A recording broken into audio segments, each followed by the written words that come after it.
Hey everybody, welcome to the Kansas City Java user group for February of 2021.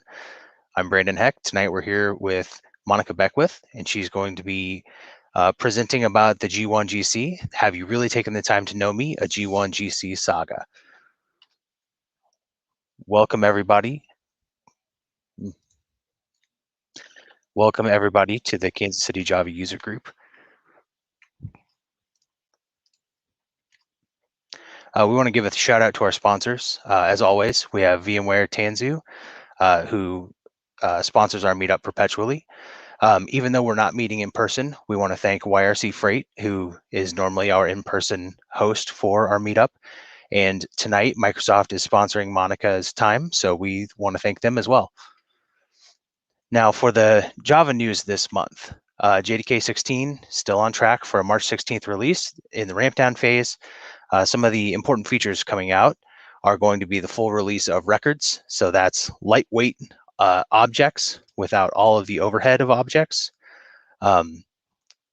Instance of pattern matching, which is going to be the full release. Sealed classes, the ZGC garbage collector, and support for running the JRE in Windows on an ARM processor, and calling out special that was authored by Monica and her team. So that's pretty awesome to hear about as well. Releases have been kind of light this month. The two that we're calling out, IntelliJ IDEA 2021.1, as well as Spring Boot 243 and 239. Spring Boot has some security patches. I don't think there's any huge features that came out this year, but if I'm wrong, or sorry, with those releases, but if I'm wrong, please feel free to correct me. In other news, we have a free training and a $25 certification exam from Oracle University. If you're interested in learning more about that, we'll post this out on our social as well as on the meetup, and then the slides will be available as well.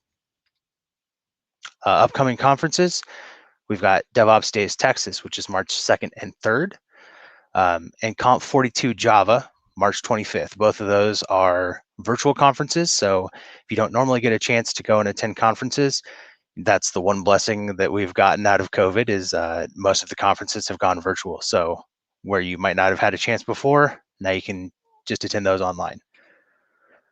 Next month, Kansas City Java User Group will be 2FA, 2 Furious, two-factor authentication with Matthew Gallard. That's planned for March 18th, 5:15. And if there's anything we missed, please feel free to shout out in the comments, and we will be sure to call that out. And with that, I'm going to turn it over to Monica Beckwith. She's a Java champion with several published articles. She is a JavaOne Rock Star and has written books about the G1 GC, which she's talking about tonight. She's also considered one of the influential women in the Java community and with Scala. So with that, I will turn it over to Monica. Thanks so much, and thank you first and foremost for accommodating me. I'm sorry that I had to move this to this week, but then I'm also thankful that we're able to be here with all with the electricity as well as the internet. So thank you again, and thank you for everyone being here today. I am going to talk about G1 GC. I used to work on I used to be the performance lead for G1 GC when I was working with Oracle. And back then I used to give a lot of talks because I wanted to, kind of educate people about G1 GC, the new collector, what are the new features, and kind of gather feedback on adaptiveness and what should we tackle in G1 GC. Then after I left Oracle, went independent, so I did give a series of talks. And then now I'm back to talking about G1 because now it's the default garbage collector in OpenJDK HotSpot. So since JDK 9, G1 GC is the new default. So let's take a look at the performance optimizations that have gone into G1 GC since my last talks on it, as well as let's just look at what makes the, what are the performance trifecta for a garbage collector, especially in OpenJDK HotSpot.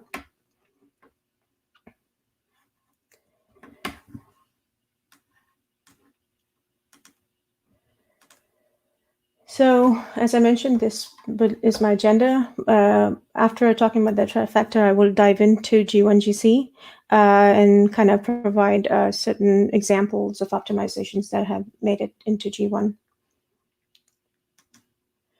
So, G1GC is a generational collector, like most of its predecessors, like Serial GC and Pedal GC and the now deprecated CMS. They were all generational collectors.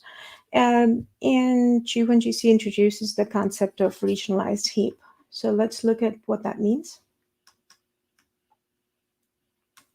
So we are all familiar with the contiguous heap space, right? This is what we've been talking about since the first collector, right?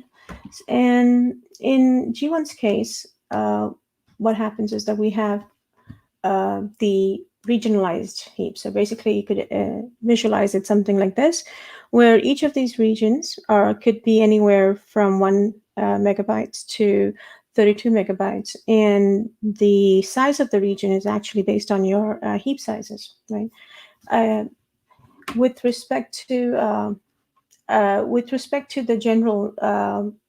generational concept, so if you remember that we usually have in OpenJDK HotSpot, when we talk about generational heap, we talk about the young generation as well as the old generation.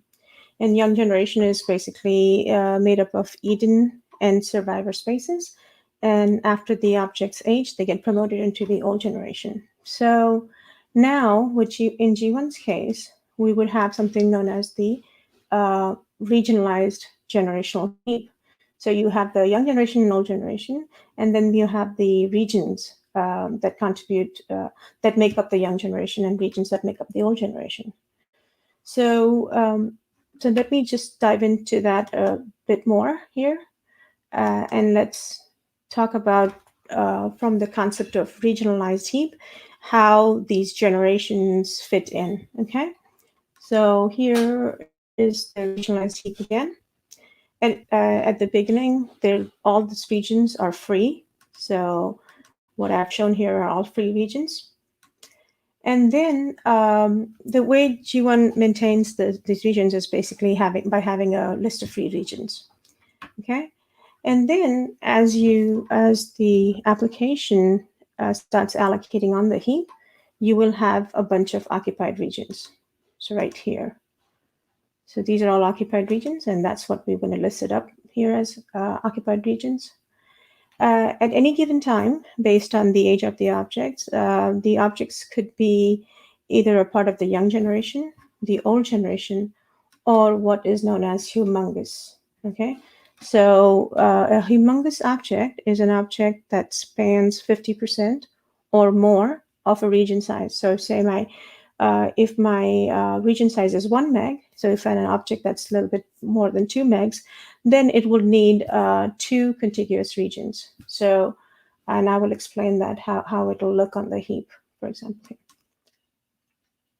So, so now let's mark these regions here. So let me turn on the laser.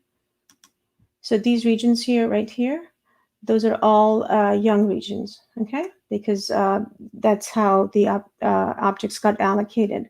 So as you can see, the regions don't really have to be contiguous. So it can just be anywhere on the Java heap, so to speak.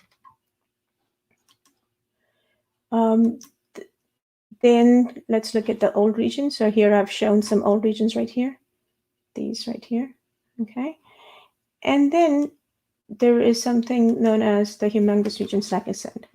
The region that I've shown it in a color that's kind of equivalent to the old regions color, it's because the humongous regions are actually out of the old generation.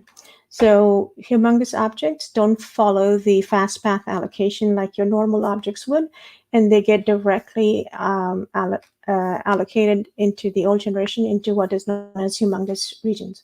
So like I mentioned about the 1 meg region size, if your object is 2 meg, more than 2 megs, then it would need this kind of contiguous space, as shown here. Okay, and here's the definition of humongous regions. So now that we know young, old, and humongous, and let's look at the different phases, like what's the life cycle of a G1 GC, so to speak.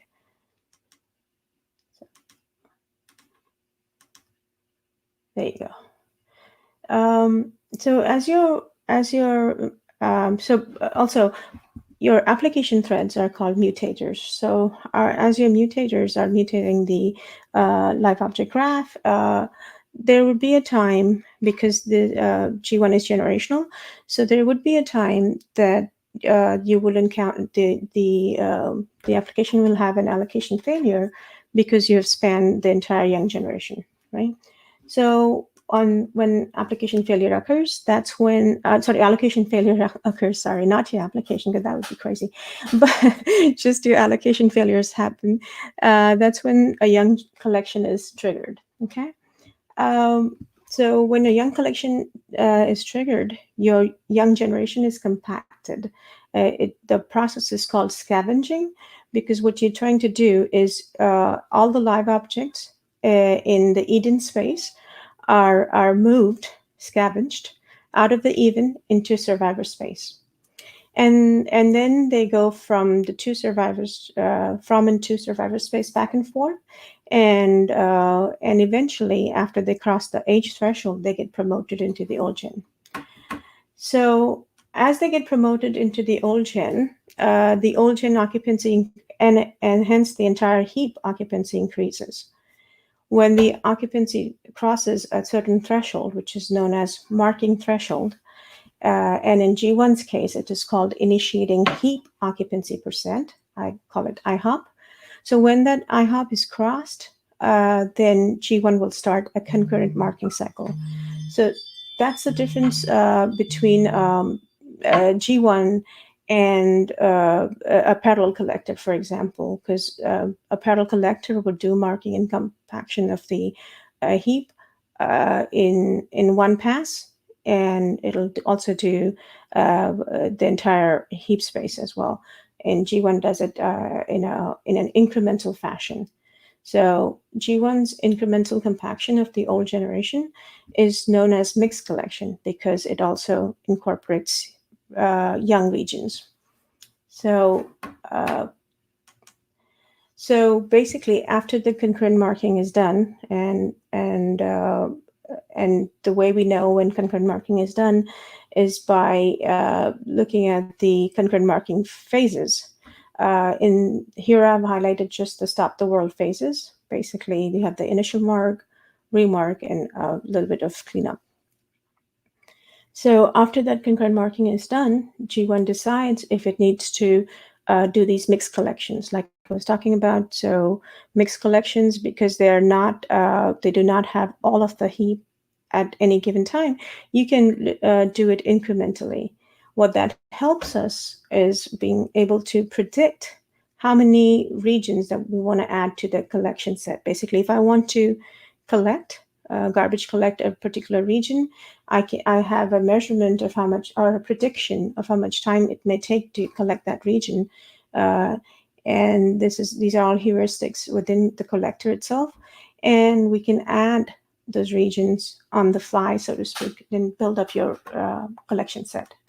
So this collection that I mentioned is called mixed collection. The number of these mixed collections is determined by the pastime goal and how much garbage we have to collect, as well as certain occupancy thresholds. The name G1 comes from garbage first. Basically, the goal is to collect regions with the most garbage. So they're the cheapest, so to speak. And with G1, you also have the ability to specify the pastime goals.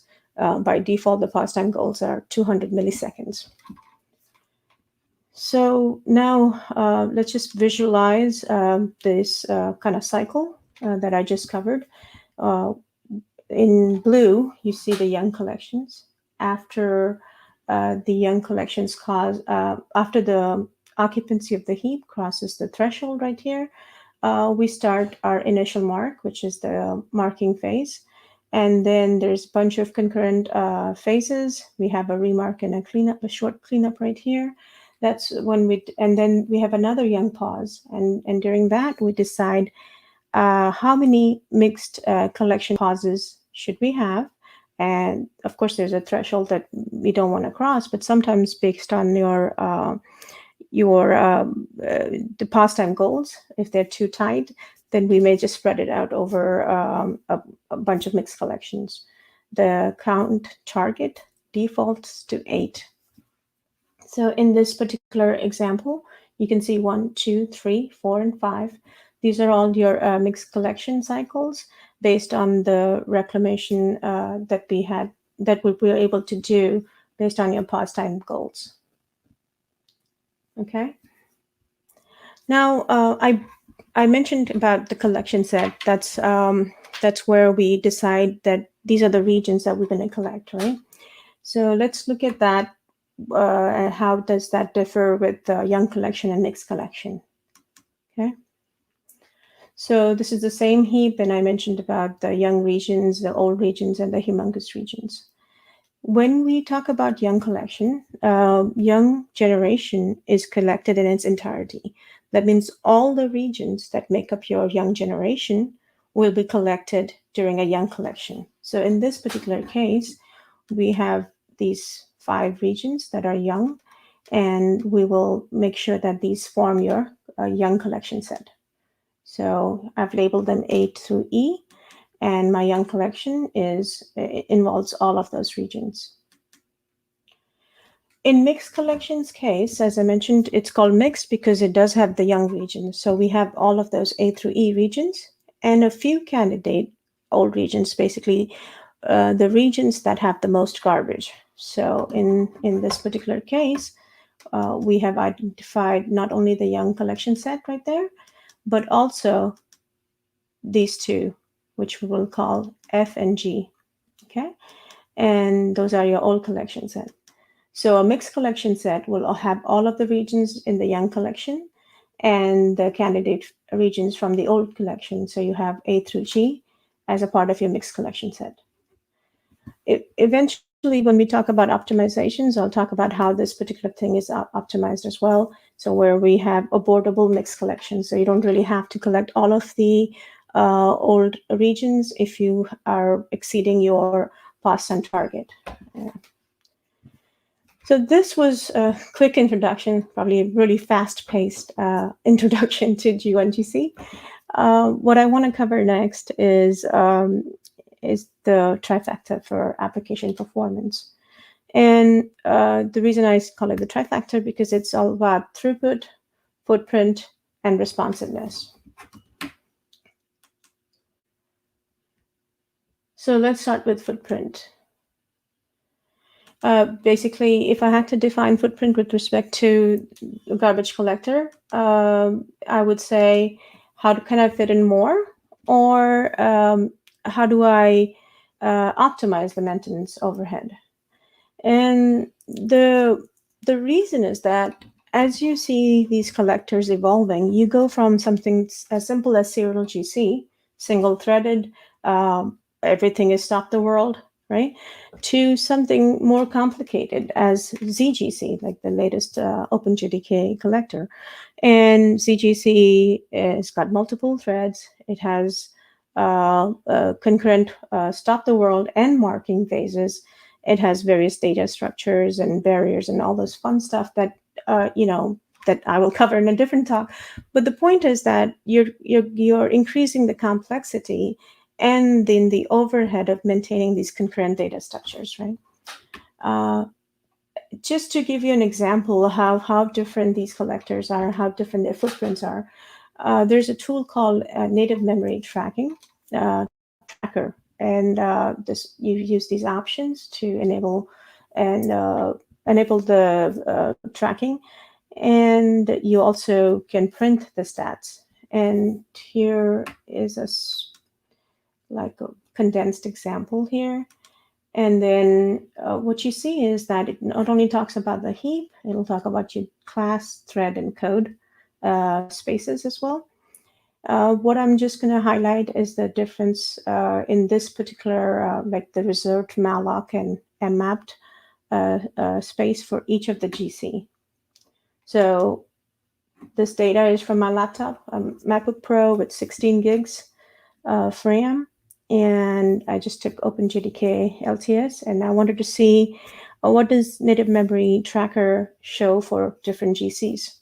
So I have everything from serial all the way to the low latency collectors such as Shenandoah and ZGC. Right? G1 is kind of middle. It does concurrent marking, and then parallel GC is a step above serial GC with respect to the threads, right? So it stop the world, pauses, and employs multiple threads. So starting from here, basically, you are going more and more complicated with respect to the maintenance overhead. And then these three, serial, parallel, and G1, are generational as well. So they have that kind of overhead as well. So what I also did is like now not doing out of box, but actually specifying my initial and max heap. So I set it to 2 gigs. So what you'll see next is basically how these adjust, like how these numbers adjust. So basically the reserved space drops a bit, the committed increases because I've mentioned 2 gigs. And similarly, malloc, I think malloc stays the same, but reserved and committed again change. Right there. So except for ZGC, which is pretty much asking for a lot upfront already, you have other other changes and increments based on the heap size that you have chosen, and each of them are different because of the design. So now going back to how footprint affects these GCs. Now this is my stop the world pause right here.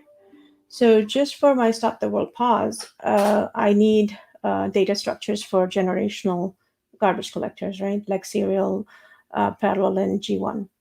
G1 has concurrent marking, and so do ZGC and Shenandoah. So that needs some maintenance structures as well. If you have regionalized heaps, so starting from G1, for example, to any new collector that will be added to OpenJDK, they will all be regionalized. Right? So that has its own maintenance overhead. For ZGC and Shenandoah, you have the concurrent copying overhead as well, because they do, in order to achieve low latencies, they actually do the copying incrementally, but in a concurrent fashion. So basically your mutators are working, and so are your GC threads. So this has a higher maintenance overhead. So now let's move on to responsiveness, okay? And how would I define responsiveness? It's basically what I'm trying to do is like measure how long does a response to my stimulus take, right? So I think I'm going to provide an example next here. Yeah, so this is my application. So it's running, and that's the timeline on the x-axis. It does its work. I call it AW. I get a stimulus at time, stimulus S0 at time T0. And then my application continues its work, okay? At time T1, it's done with the work that was supposed to do and sends the response back, okay? And that's about it. But then now let's look at how a stop the world pause will affect the same thing, the same sequence, right? So again, my application timeline, application is working, stimulus arrives at T0, application continues its work, right? But unfortunately, there's a stop the world pause now. So so basically the application is unable to do the work during the stop the world pause. So let's call the work that was done as ACW0. and then let the application continue, and then that phase we'll call ACW1. Okay. Again, unfortunately, there's another stop the world pause, and coincidentally, that was T1 in my previous example, right? So now, because of these stop the world pauses, my application is unable to do the work, so it still needs more time. And finally, at T2, it is able to send the response back to the stimulus, right here. So this is how your application's responsiveness is delayed just because of the stop the world pause. So in GC terms, the way I would define it is the elapsed time. So GC elapsed time indicates the amount of time it takes to execute the stop the world event. And the higher the GC elapsed time, the lower the responsiveness, because GC each stop the world pause induces some latencies. So unfortunately, that is the fact of the matter. Now, looking at the same picture with respect to stop the world pauses, but let's dive into throughput now. So first, the definition here. The goal is, from a GC's perspective, is to make sure the application or my system is able to provide the maximum operations per second as it can, right? So I want to be out of the way to make sure that the throughput is maximized. So this was my the same two systems, one without the stop the world pauses, and then on the right you see the one with the stop the world pauses.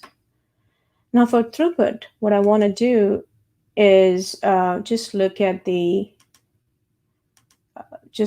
from T1. So whatever work was done from T0 to T1, right? So this is the work done here, right here. For the application on the left, work done A is ACW divided by T1 minus T0. And for the work for the application on the right, you have WDB, and then you just add the two works here and then divide by the time. We already know that the application was not able to complete the work because of the stop the world pauses. So we know that W0 plus W1 is less than the W work that was done by application A. And that means the total work done by application B is less than the total work done by application A. So there is a significant impact on throughput because of these stop the world pauses.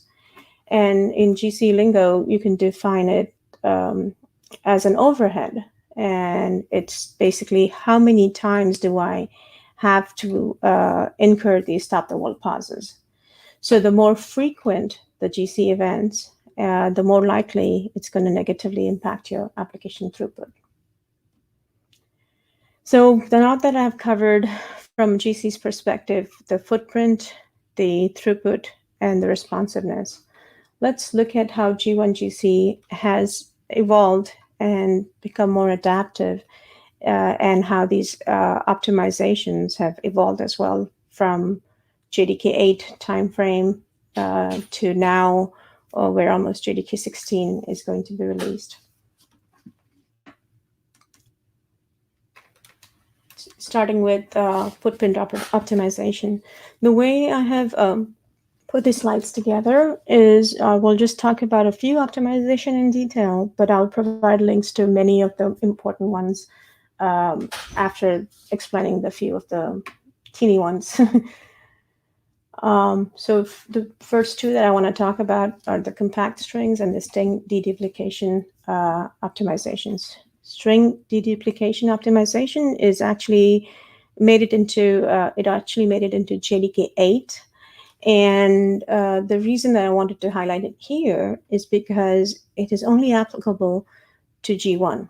Okay, so let's so what I do is I use a tool called Java Object Layout, and I have a link in the reference section for that. And what I want to do is show you the difference between JDK 8 string object layout, and JDK 9 plus. Okay, so with the tool, you could do this kind of command line. So you basically just use the command line interface and look at the ask for footprint for Java lang string. Okay, because this is G1, it shows you that compressed oops are enabled. With ZGC, you wouldn't see that, for example. But let's go back to G1. One thing that you have to know, by default in the Java objects are 8-byte aligned. So that's what it's going to it's showing you right here. Okay, 8-byte aligned. And now let's look at the actual object footprint. So it shows you the count and gives you a little bit of description. So in JDK 8, for example, you had a char array as your backing array. And then, of course, your own object, Java lang string. And the total came up to 40. Okay. So basically, if you had a string 1 here, happy, it would need this, the backing array for storing HAPPY, right? So let me show you that. So basically, your literal right here has a backing, it has a string object, points to a string object, and then it has a backing array right here. And the backing array is a char array, right? And that's what it's showing here. So you see this 24 here. I want to dive into that a bit further to look at the composition of that object. So in JDK 8, if you use the tool JOL and you ask for internals right here, you can see what is that object made of. So you can see a bunch of object headers in this particular case because compressed oops are enabled. So you see 12 bytes, and then I mentioned the char array, right? So that's that. There is something called the string hash, of course. So that is, and then there is some loss due to alignment. So remember I mentioned that Java objects are 8-byte aligned. So the total size comes to 24. So remember I mentioned about the object having 24, and that's because it has that loss due to alignment. So with JDK 9, with the compact string optimization, you have the same header, and then you have a byte array, and that is what is the major change. So remember I mentioned in 8 you had the char array as the backing array, and 9 plus you have byte array as backing array. You have the hash, and then you have something called the coder. And the coder is basically used to find out if your string is a Latin one or not, right?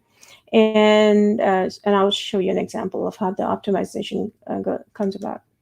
So now we only have, since it's only 1 byte, we have 3 bytes as loss, and then of course the size is still 24 bytes. While I was doing this presentation, I also was kind of curious to see how it looks with the more recent, how the string object looks with more recent builds. And since JDK, so I'm just sharing this trivia here, since JDK 13, we have a Boolean that's also added. And still our count is 24 bytes. So the Boolean that was added is hash is 0. And of course, the default is false right now. And then, as I told you, the instance size is still 24 bytes. So the alignment now is only 2 bytes are needed for alignment purposes. And that's an optimization. Please feel free to read about that. So let's go back to compact strings here. Okay. So here's a visualization of how the difference looks with JDK 8 and JDK 9 plus. So I have these two literals here. String happy, string object, and then this is how the backing array looks. So as I mentioned, 8 has the char array. So we have H, A, P, P, Y, happy, right? And because I have a smiley face here, that also goes to a backing array, and then this is your backing array right here, right? With 9 plus, your backing array, remember, is char array now. So for the same two literals again, we have the string object for happy, but you see how the optimization kind of compacts the string. So all those zeros have gone away, right? And in the smiley's case, because it needed both of those, the 26 and the 3a, so that is not compacted.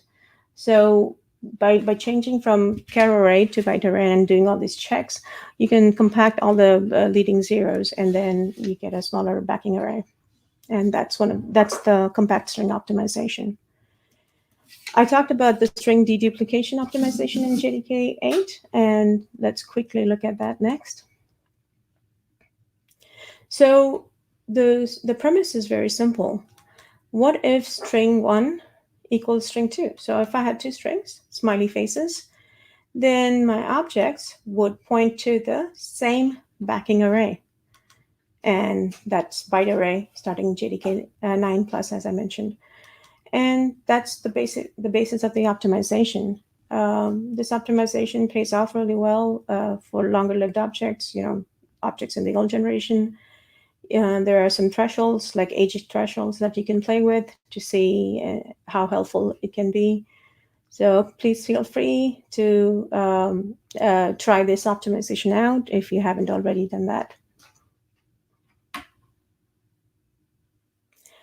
So that was all of the stuff that I had for footprint-related optimization, but I have a few other listed here with the links to either the JEPs or the PRs,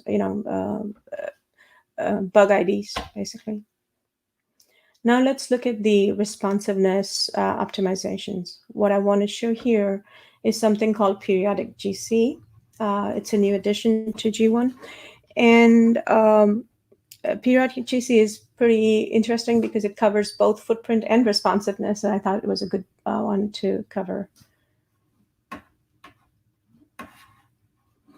Excuse me.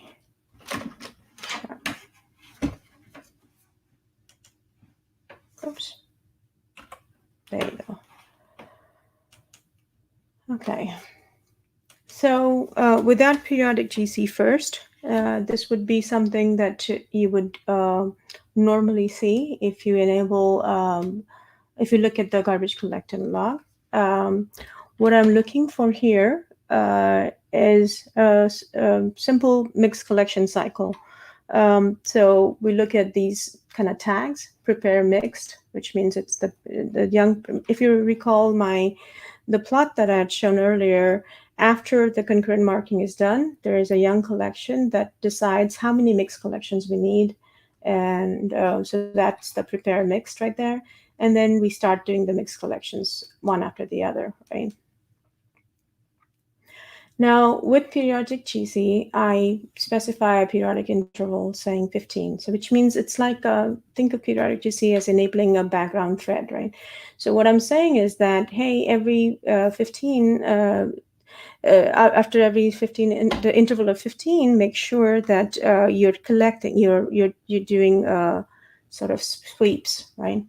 So what it does, it kind of changes a bit here. So right here, pause young, and then the background collector is periodic collection. So your young starts here, and then all we would see is that you have a bunch of young collections, just because that's how it breaks your collections, because it thinks that, okay, we have crossed your interval threshold, and now we need to collect, you need to start it. So it's not just occupancy, it's also on the interval that we have suggested.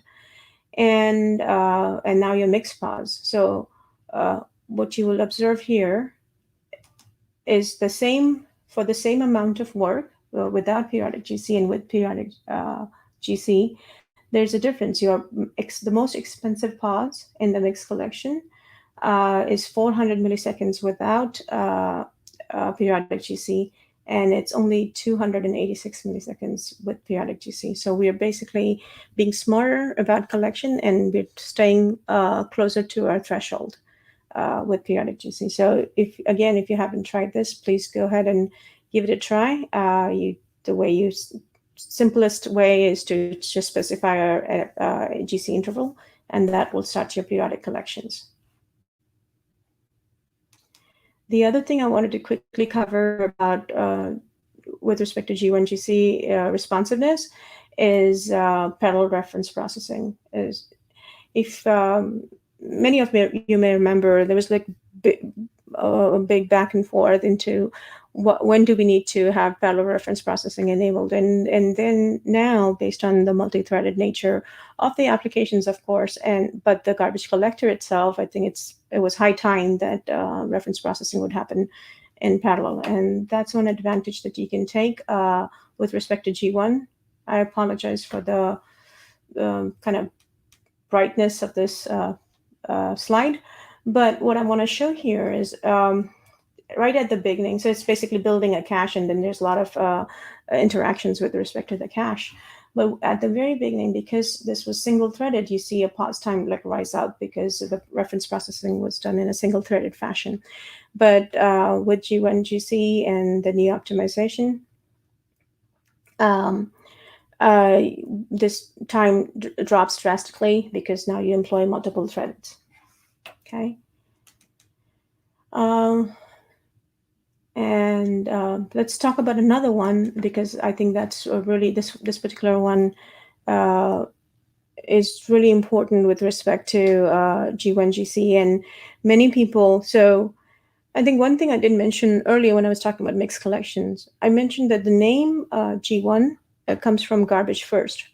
So you can imagine, as and when I have collected the heap incrementally, I'm getting into more and more expensive regions, right? So when I showed you the layout of the pauses, you saw that my last mixed collections were getting more and more expensive because I'm collecting expensive regions, right?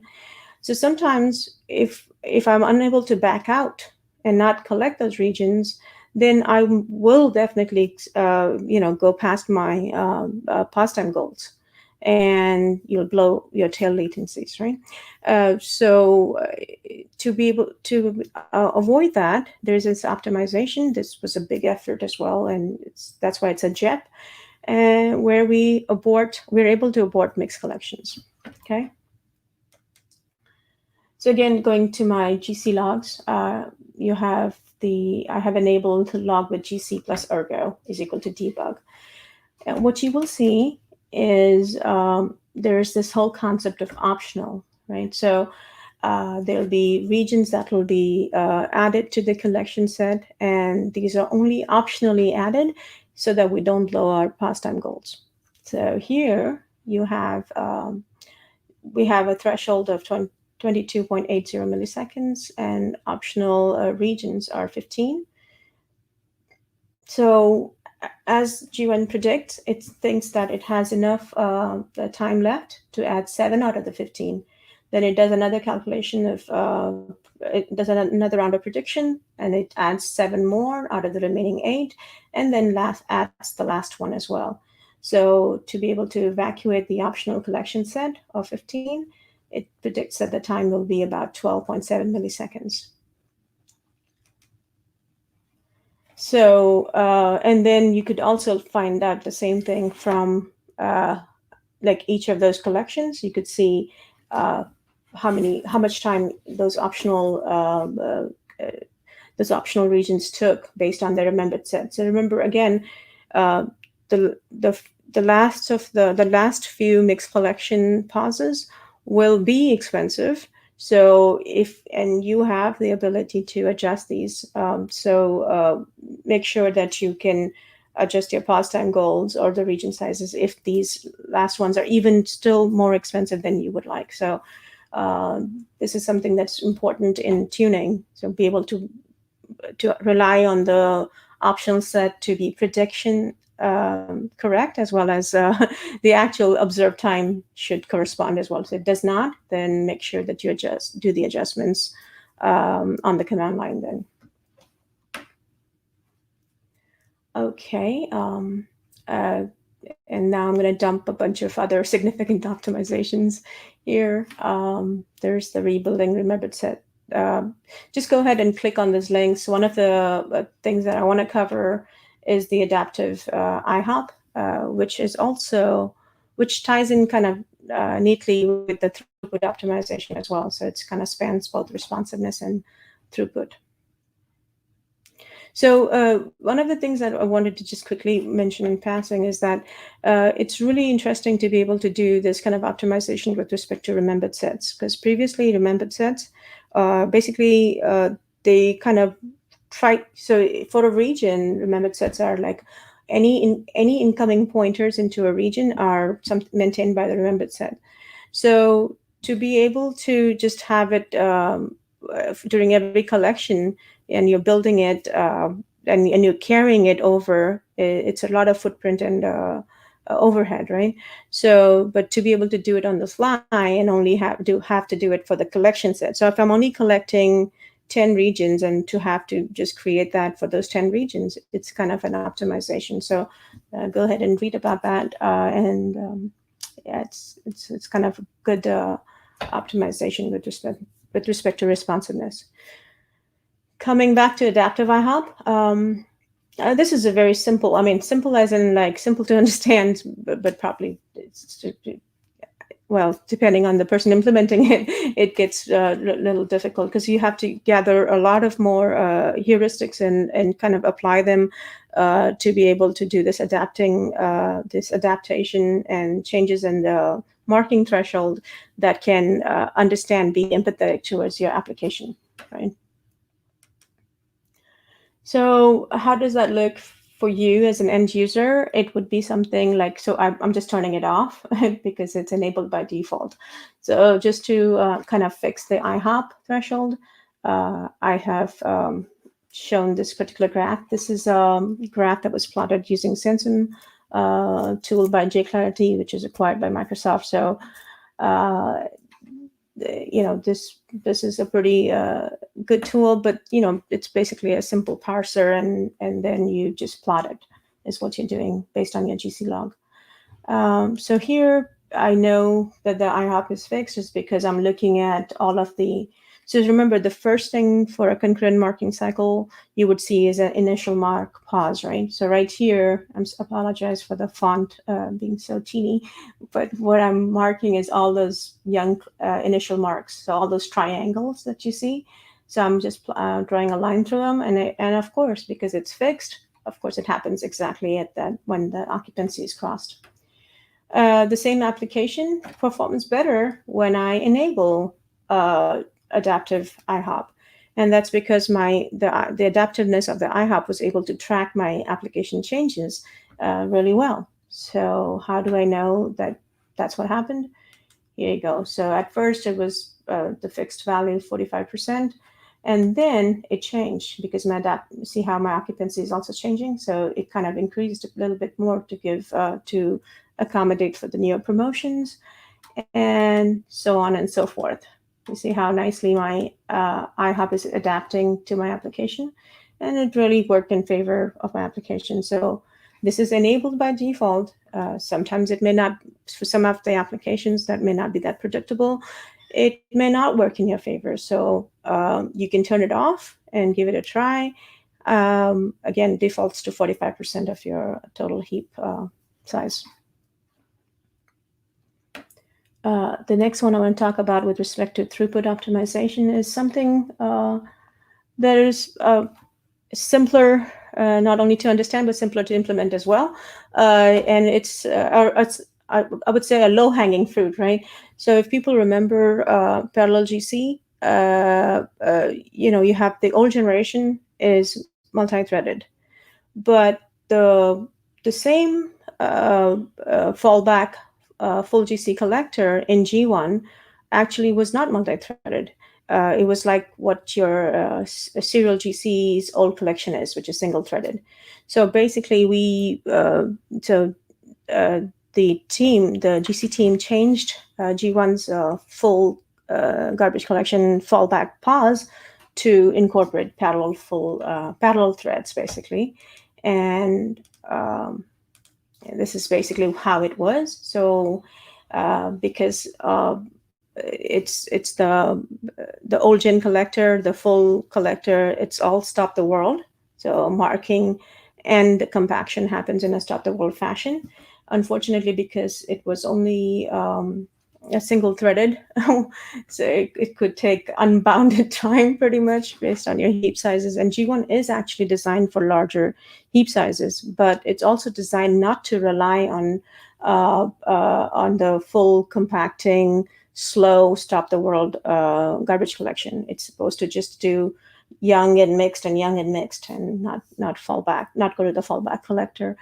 But in the unfortunate conditions that your application may encounter a full compacting pause, the team has optimized the pause itself, and now basically multiple threads are employed. So that's a big optimizations. I hope many of you don't have to ever see this optimization. So, but it's there now, which is great.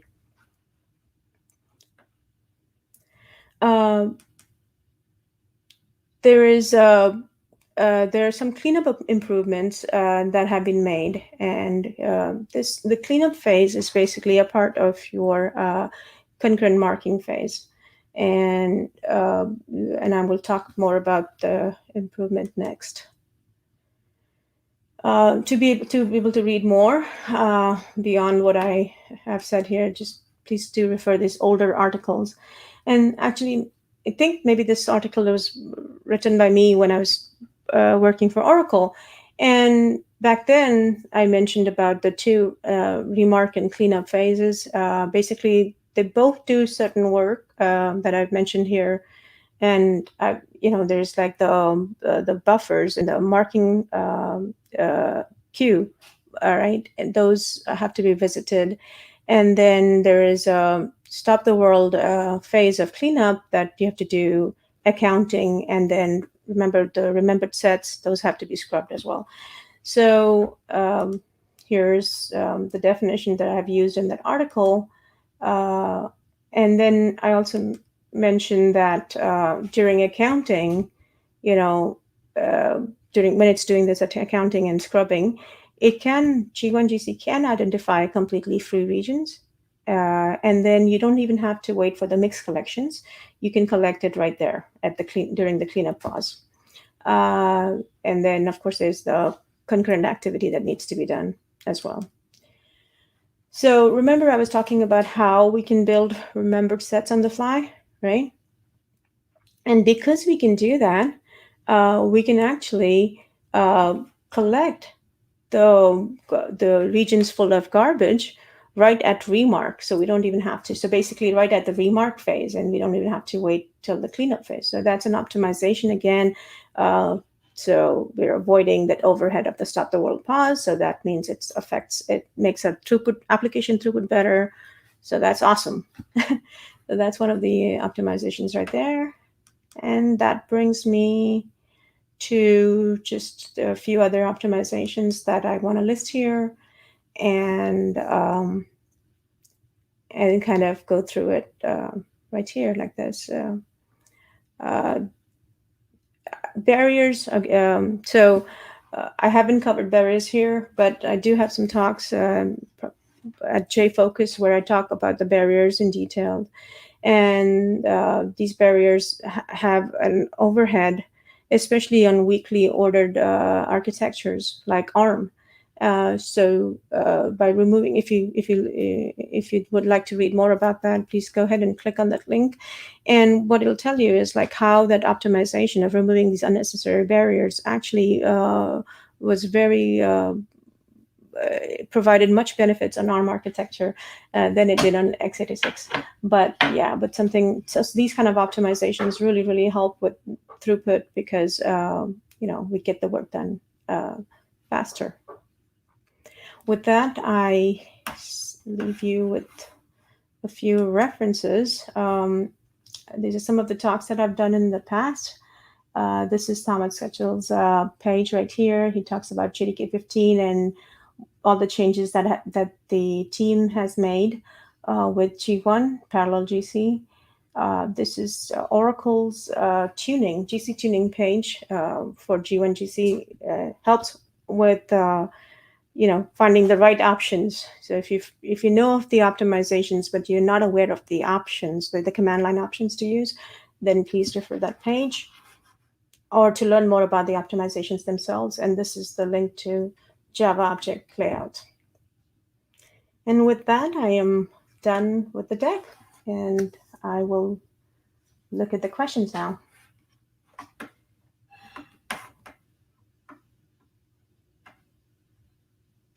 I was muted. We had just a couple of questions that came in during your presentation. The first question, I'll go ahead and pop it up on screen here. I'm sorry, that was the second question. Out of the 6 GCs, which one is the most efficient? We had a community answer that it depends on your workload, but defer to you as an expert if you have more input on that you could. I think depends on your workload is a brilliant answer. So it's like if you have 6 pain points, which one hurts the most is but honestly, I mean that is true. Remember, I mentioned about footprint and latency and then throughput, right?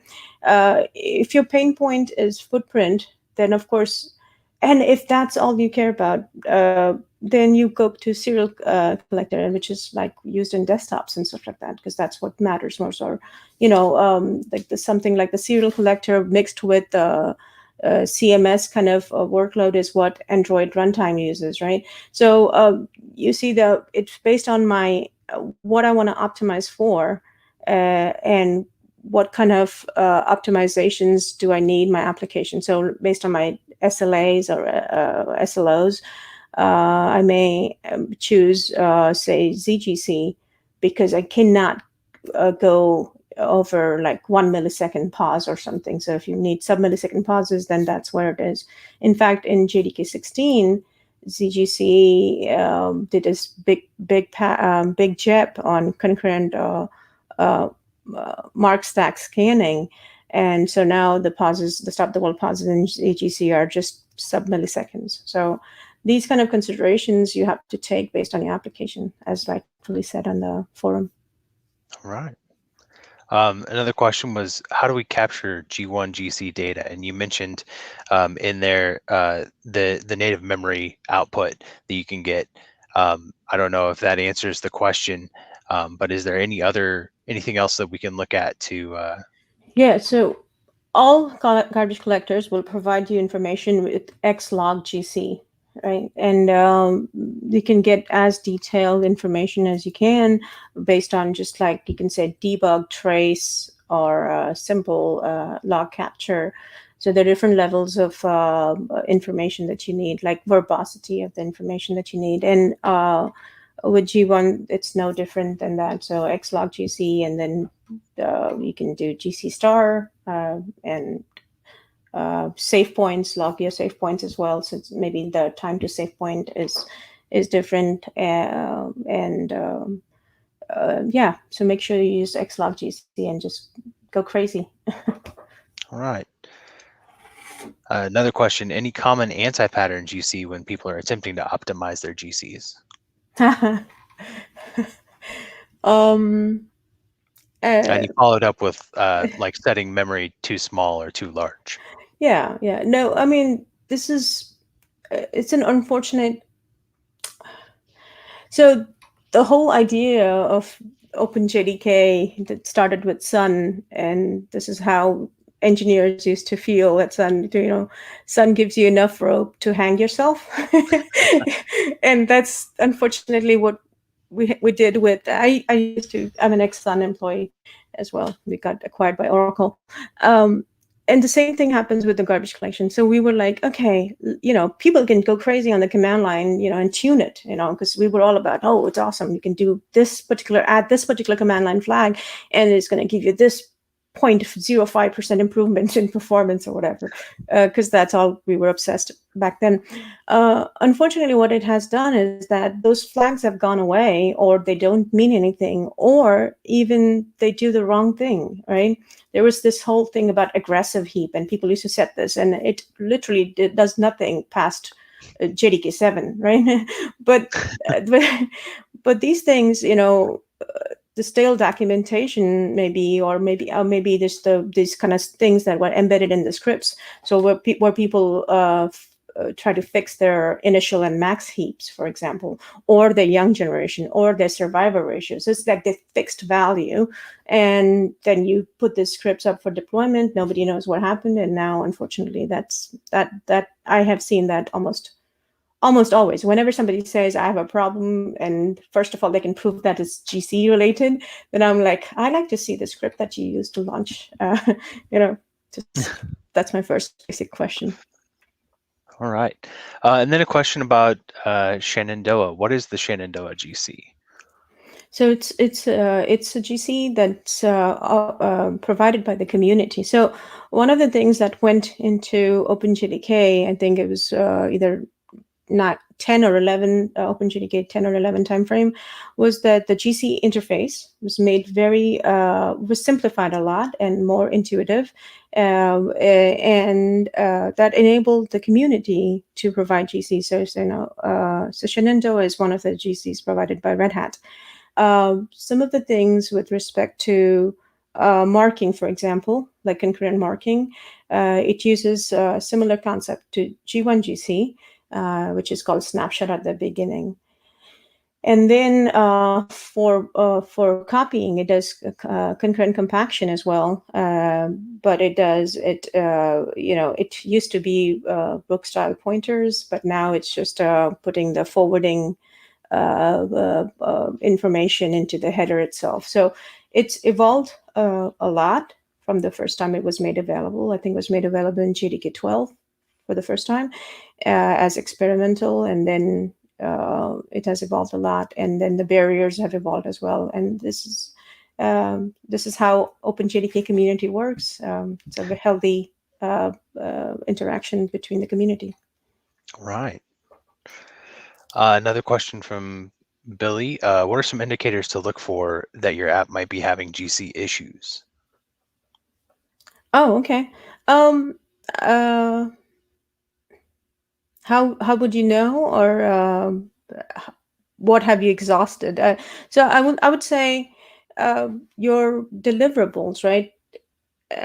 If you have a deliverable that or a chain of upstream, downstream dependencies and stuff like that, and because of the dependencies, or because of your application, standalone application's deliverable, if they're not meeting certain thresholds, like if you see tail latencies and you're not happy with that, because whenever you plot your latency plot and you see that there's 99.9, and past that everybody is not going to get good responsiveness, then those are the indicators that you need to look at your application and the JVM if it's running on top of the JVM.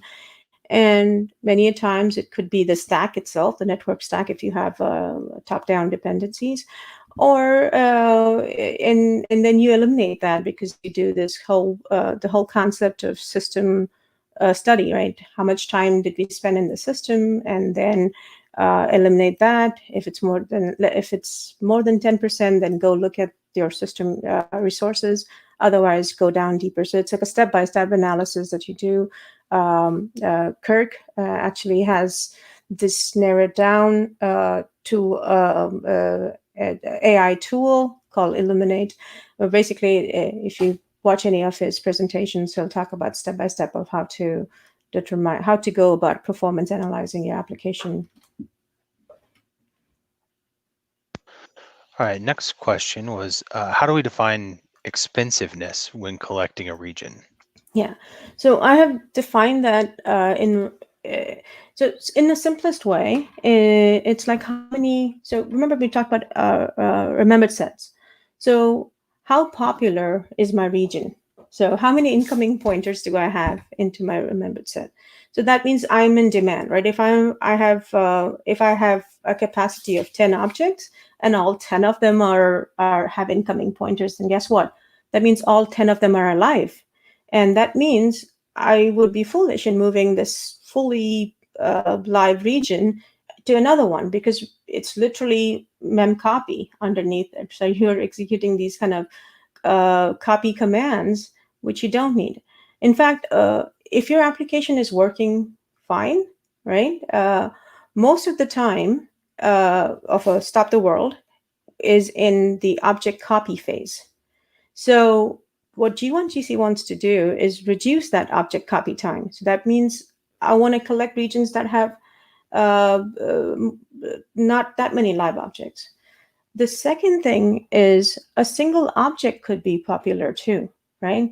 I am using this particular thing and I'm using this as a tag, for example, and I'm using this tag everywhere to do certain data gathering or whatever. So that becomes a popular object because there are a lot of incoming pointers. So the complexity, as your data structures get more and more complex, it talks about the regions being more expensive. So those are just two of the things. There's also those thresholds that also define expensiveness for G1. So it won't collect. So as long as I'm collecting up to 95% of my heap, I'm okay, like that. So those kind of things also define expensiveness in a way, because I'm saying, forget about, I'm okay wasting that much of my heap space. So anything that's more than 95% occupancy, it's too expensive to collect. So lots of things. And I've summarized in the book, but I have also many online articles that talk about expensiveness. Great. To follow up to the last question, you were talking about Kirk Pepperdine, right? Yes, that is correct. All right. The next question. Oh, sorry, that's not a question. Does any GC behave better in the cloud? That's a very broad question. Yes, all of them behave better in the cloud. The thing is that, again, it depends on your deployment patterns, right? I know about in-memory databases, if you're dealing with that in the cloud, I know that you would want to look at low latency collectors. They would shine in there. But then again, it depends on your occupancy. I mean, if you think about your object pressure, your allocation rates, your mutation. So, for example, let me give you an example. When you have ZGC, I mentioned when G1GC, let's start there first. I mentioned about the heap waste percent, right? So we're okay letting that much heap go waste, right? ZGC has this overhead of concurrent data structures, right? Same goes with Shenandoah. So it needs all this extra space. ZGC also does multi-mapping, so it needs this virtual space as well.